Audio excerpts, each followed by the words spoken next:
Hi, I'm John from Bike Social. I'm here with Nathan Millward. He's just been testing 4 small capacity adventure bikes for us. Now, Nathan's owned R1200GS, ridden around the world on a 105cc postie bike. So you've got experience of the extremes of capacity of these bikes. You started with Suzuki and the Kawasaki first, didn't you? So, yeah, I'm quite excited. The Suzuki looks really good, I think. Well, they both do. They're very striking bikes, especially in the red of the Suzuki and the green of the Kawasaki.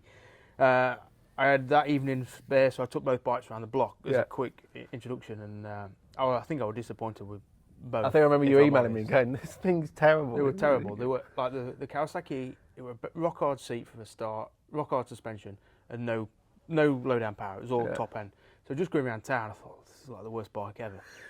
The Suzuki, I got on that. It's got a squidgy seat. You sit into it. It's got a very uncharismatic engine. It just a twin 250, and it's got really no go. It's not got a nice position. Yeah. So I put them bikes back on in garage, and I thought I'm not really looking forward to riding these 2 bikes, but I'm glad I took them out again. Starting with the Suzuki, I took that round sort of Warwickshire and Cotswolds, and I think the idea with all these bikes was to see what they were like off road. I think that was the thing, wasn't it? You know, we'd seen the road rides and we'd had the road reports from people who ride them, but I guess I was curious. I do like do off road, and I like a dual purpose bike that's good on the road and off road. And that was the idea, wasn't it? You said take them off-roading. That's it. We wanted to know what they can do for everything. Because if these are saying they're a dual purpose, then they've got a big cake. Yeah. So the Suzuki was the first one that I took out, and there's a lane near me in Leamington, and it's broken or segmented by a few roads crossing it, but it's probably about a 3-mile knobbly, rutted road. And the Suzuki, I think what you've realised with Suzuki is it's a conversion of the Inazuma 250 pretty much. So same engine. And when you look at the pictures, it looks like the same forks and the same suspension geometry, everything. So it's basically a road bike made V-Strom. They probably changed the internals, didn't they, on the suspension to give that? A little bit, but it's very soft. Really? Very, very soft. And to be honest, on the road, you get a lot of impact. So you cloud to like an imperfection in the road or a bump, and it kicks you through the chassis. Right. So it's not great suspension. Taking it off-road, it's very springy, and it's only got a 17-inch front wheel, so it's not particularly suited to off-roading. And when you stood up on it, you're kind of a little bit hunched over. So again, initial impressions, you think, God, this is a bit of a dog, I'll be honest. Yeah. But the more I went off-road on it, the more I took it, I guess it revealed what it is good at. It's good at being thrown around. It's good at being ragged. Yeah. And and that to me is a good motorbike. Dynamically, it's not the best bike. It's not got the best power. It's not got the best brakes. It's not got the best suspension. But when you start throwing it down the lane, it brings out your fun side because it's so manageable. The weight's low down, the seat's low, the handling is perfectly adequate.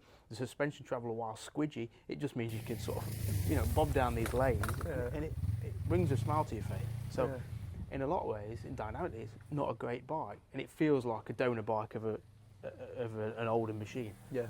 But when you start using it, you kind of you get under your skin a little bit when you realise how cheap it is. 4,600 is 700 less than any of these other bikes. So it's a budget bike by comparison, and it does feel like that. But then at the same time, you think, if you bought one of these, you could throw this through. You could use it on for a bit of green laning. Obviously, it's not an amazing trail bike, but you could have some fun on it. You could do some commuting on it. And the twin-cylinder engine, it's not got a lot of power. It's not got a lot of excitement, but it's so smooth. So it'll sit at 80. It's got an 85 max top speed. It'll sit on that for what feels like hours, and it's just so smooth. There's no vibe. So you kind of think, actually, it's not a bad bike. If you got a good price on it, you maybe got a pre-registered one, and you just add it as a bike to use at every occasion to do your distance. Well, even at that, full retail, it's a good price. Relatively, What is it? 4,599. That's a good price. Yeah. I think that's the point, isn't it? These are dual-purpose bikes, and I think you get. Is it too obvious to say that you're getting double the value out of this? If you bought a road bike for the same price, you can only use it on the road. I guess so. I mean, in fairness, the Suzuki is not a dual sport bike in the fact that it's got a 17-inch front wheel, very soft suspension, and you can see how they sort of cheated to give it the adventure style by having a huge up curl on the upsweep on the foot on the handlebars. Yeah. So it is kind of cheated to make an adventure bike, but I think that it works. It kind of works in a charming, not an amazing machine, but just very usable. You could feel, and it feels it feels like it's solid. Like surely there's somebody who's going to think, actually, I will explore off-road on this bike. Yeah, I think so. And that's my thing, with the big adventure bikes, they're just too much for me. Well, even compared to, say, the GS comes with a certain prestige. The Honda CRF that we're going to talk about later, it's got a tall seat. It's quite intimidating. It's a very good trail bike, but it's quite intimidating. And the Kawasaki's Kawasaki's got kind of a sheen about it that makes you not kind of maybe want to take it off-road because it looks so glamorous. Okay. So the Suzuki's just that. It's just that fun bit of bike that I mean, I took it through some deep mud sections and got it stuck and that. Right. You power it out and you have a blast. Because you got it stuck enough that you could get off the bike, didn't you? And sort your camera out. It just kind of just goes along. You think, I could use it. You really get your money's worth out of it. I think you wouldn't be afraid. A key point. You wouldn't be afraid to use it to drop it. I mean, it's not a light bike. It's 188 kilos, which is quite heavy for a 250. But it's because it's such a low seat. It's a big low mass. It don't feel, difficult to manage. So yeah, I think if we often pitch these type of mini adventure bikes as the bike you go to when you're getting a bit older, possibly, and you didn't have the flexibility to get on a big bike or manage a big bike. And probably the most user-friendly for that type of audience is the V-Strom because it's so low, so manageable, and it's a good price. So, so I liked it basically. Yeah, no, and I love that because I do remember getting that email from you. It was just like, this is shit. What am I going to do? And then the next day you're like, oh, actually. Kawasaki were another one. I took it around the street and I say, rock hard seat. And I've read in other reviews that are saying about the seat, and you think, why? It's like they've put a thin bit of sponge across a plank, and the suspensions are so you set off down road and you rev it and you think, like, is the clutch slipping? Because I'm revving it and back of the seat revs going up, and it's not. I'm not really progressing. Second, no. Third, no. Fourth, it starts to give a bit of power.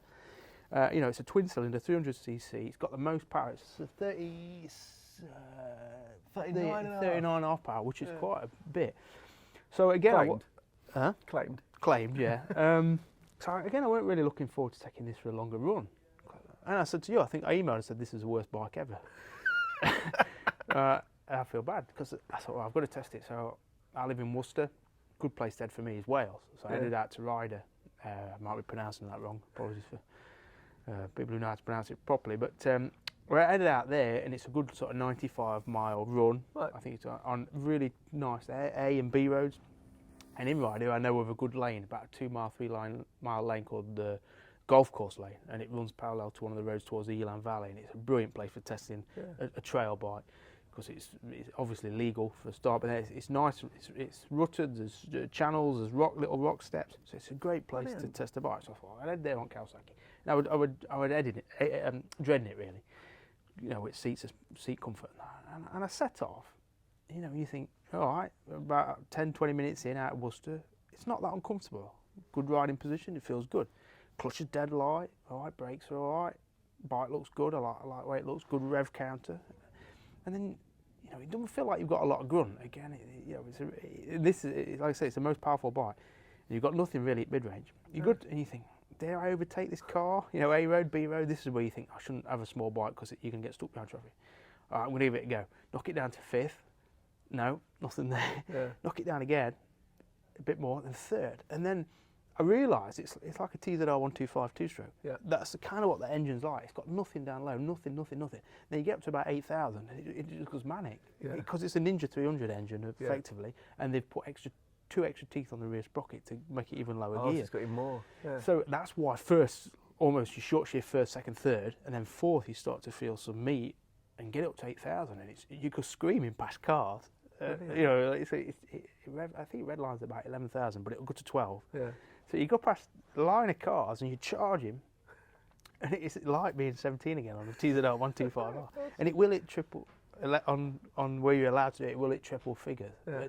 And apparently, it's got such a lovely top end rush to it. Yeah. And then you realise it's got sharp handling. That suspension is firm, but it's quite well damped, so it will absorb ripples and bumps, and also keep a nice tight line on the corner. So it sort of comes into its own the faster you go on it.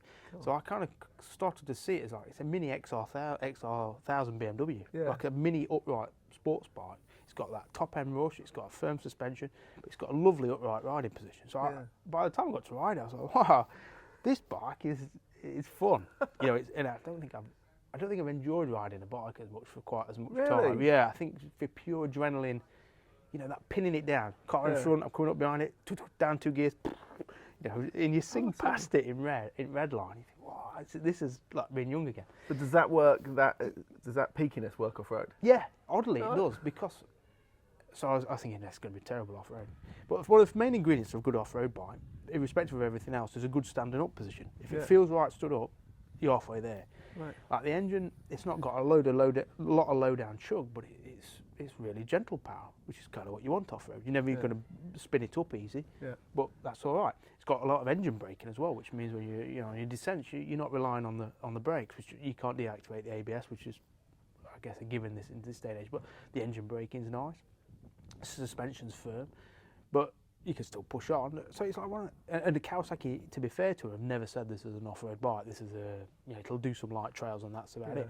But I took it down that lane. It were very competent, and it wasn't in its natural element. It is an upright sports bike. Yeah.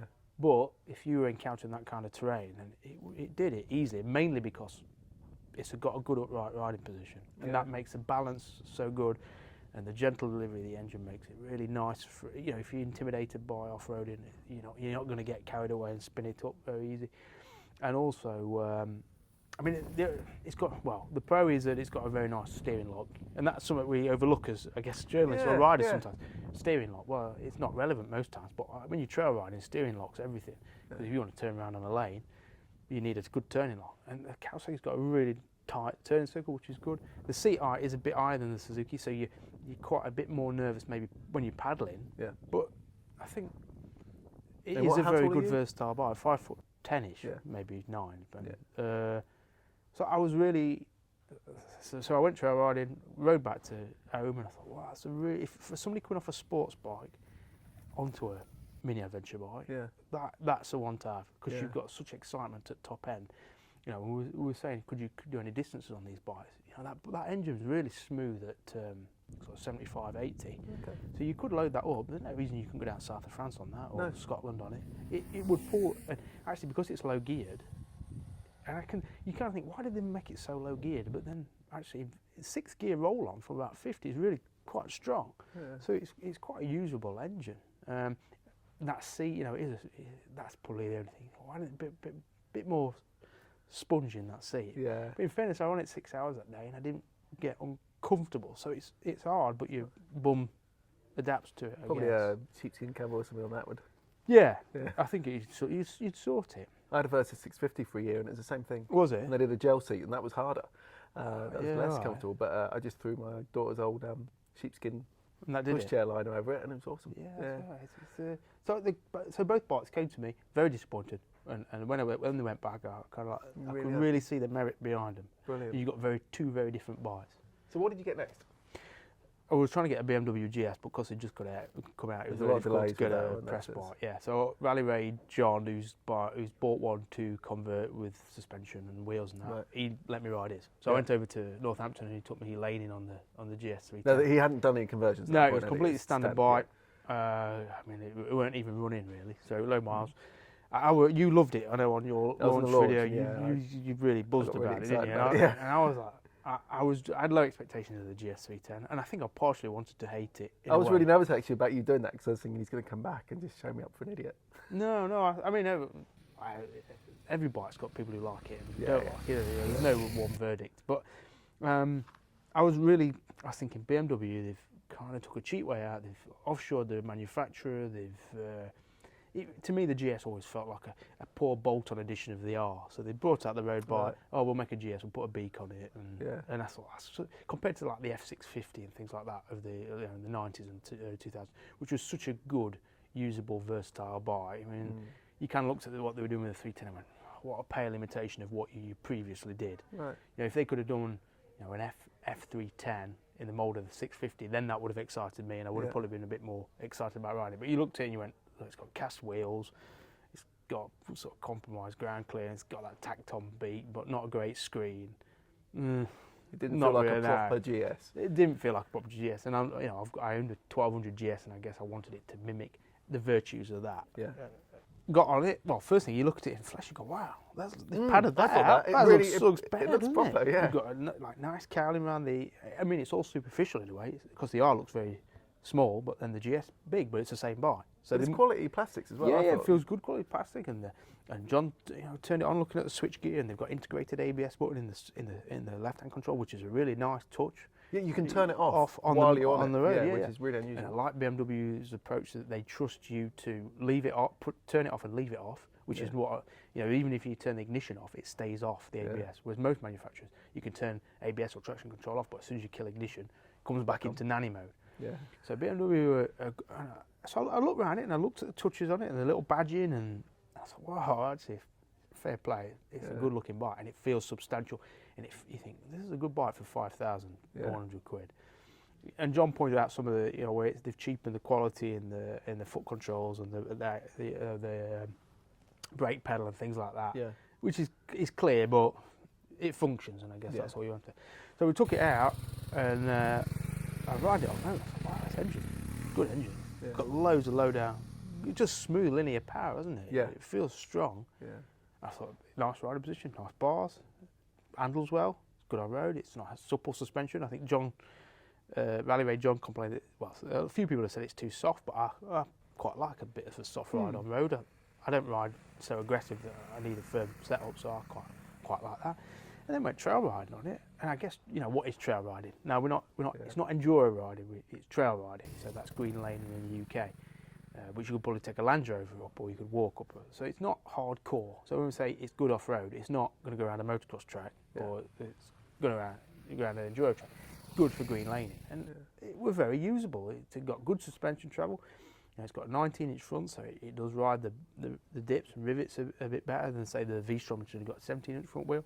The power's good, with the ABS off is good. I mean, you think, God, BMW, they've done it again, haven't they? They've made a bike that's good on road and good off road. Yeah. Or trail friendly, and I came away, I thought that's a good bike. That, I mean, John's going to put spoke wheels and better suspension on it, which will be great, and I think that'll make it better again. But as a basic product, 5,100, you've got a bike that is good at everything.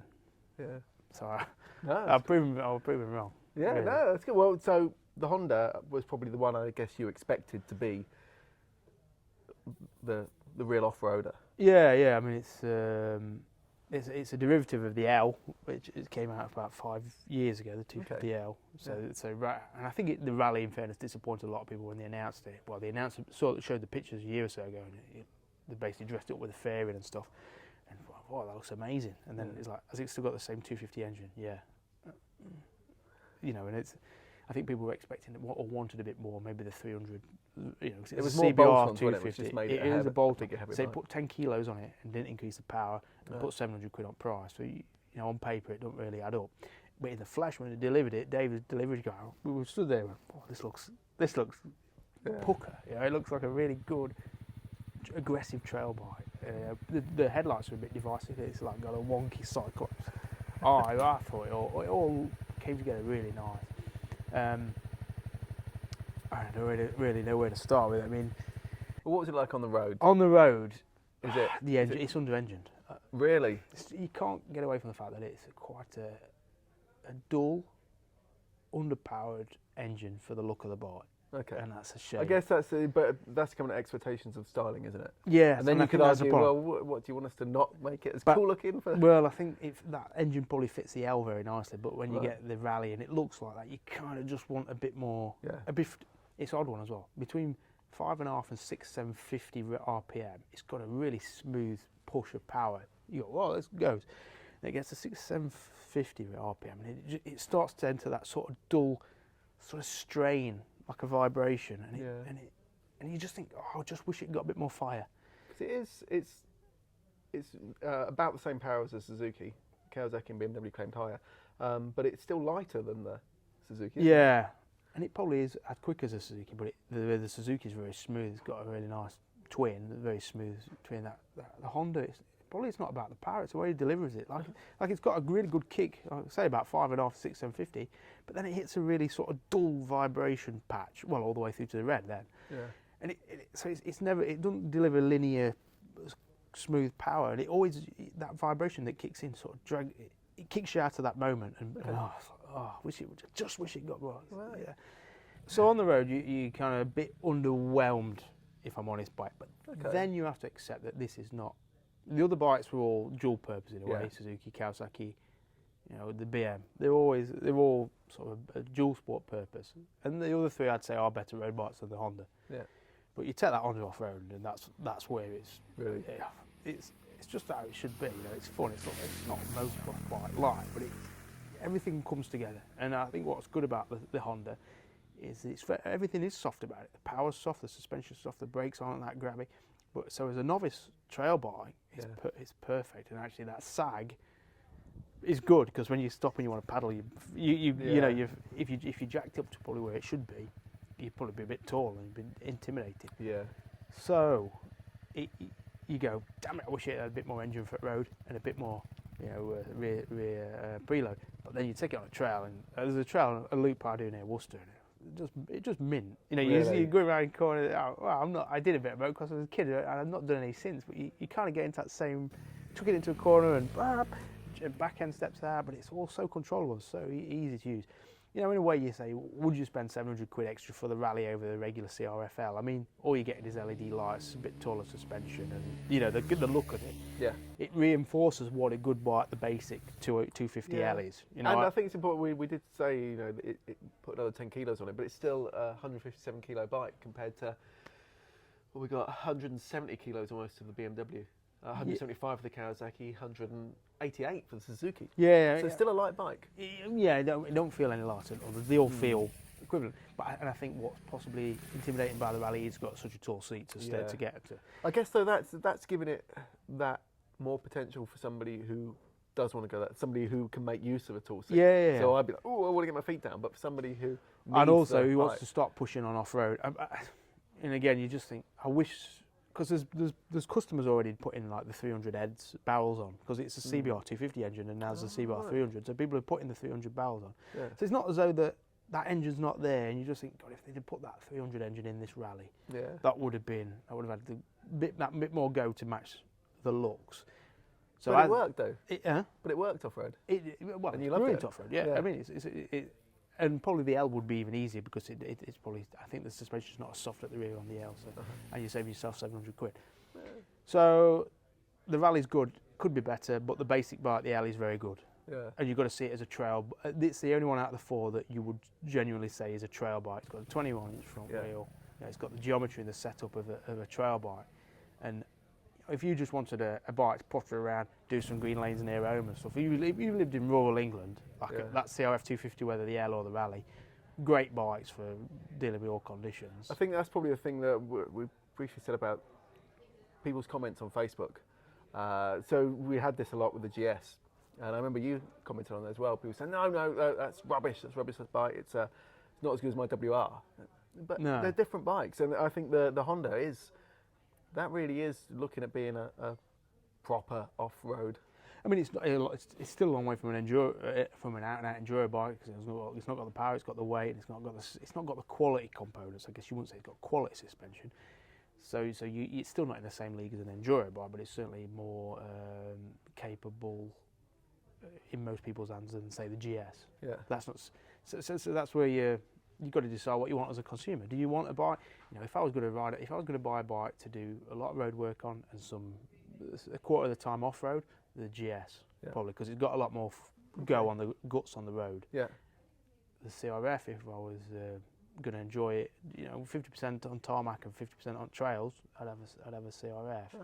And also, the CRF has proven itself bulletproof by people who've ridden them. Like Steph Jevons has done I don't know how many, nearly probably 100,000 miles on her CRF 250 now, riding it around the world, and it's been bulletproof.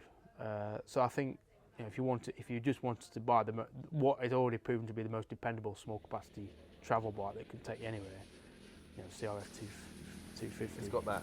Yeah, and it's got the usability on trail. So okay, right, in 5 seconds for each one, justify each bike. Kawasaki's a wicked upright sports bike feel, and it would suit anyone wanting some fun in their mini adventure bike riding. Okay. Suzuki, I'd say, good, solid, dependable bike for people who just want mobility. Yeah. You know, I think for the price and what it does everything it says on the tin. Yeah. The BMW is probably the best all-rounder. I know people will not like me for saying that, but it's the best all-rounder. It won't be everyone's cup of tea, but it is the best all-rounder. The Honda is by far the best if you just wanted to do some trail riding and stuff like that. And I think what's good, you've got 4 very different bikes. Yeah. You know, they are in the same market, but they're very different. They offer different things to different people. So I mean, the choice there is amazing. Four good bikes. 4 good bikes. I think that's the conclusion. We've got 4 good bikes. It's up to you to choose what. And do you think so people of any kind of experience should be bullying their dealers into getting something? Yeah, they should. And I think what was an eye-opener for me, because I've switched to, I go 650 single a lot nowadays, that's why I think it's good. But the 250, it's got plenty of power, keeps up traffic, light, manageable, great on a, you know, all these bikes doing 80 miles per gallon and stuff like that. You know, people should try 250 before ruling them out, for certain. That's fantastic, thanks. So you can read Nathan's full report of each of these bikes, get really into detail on bikesocial.co.uk.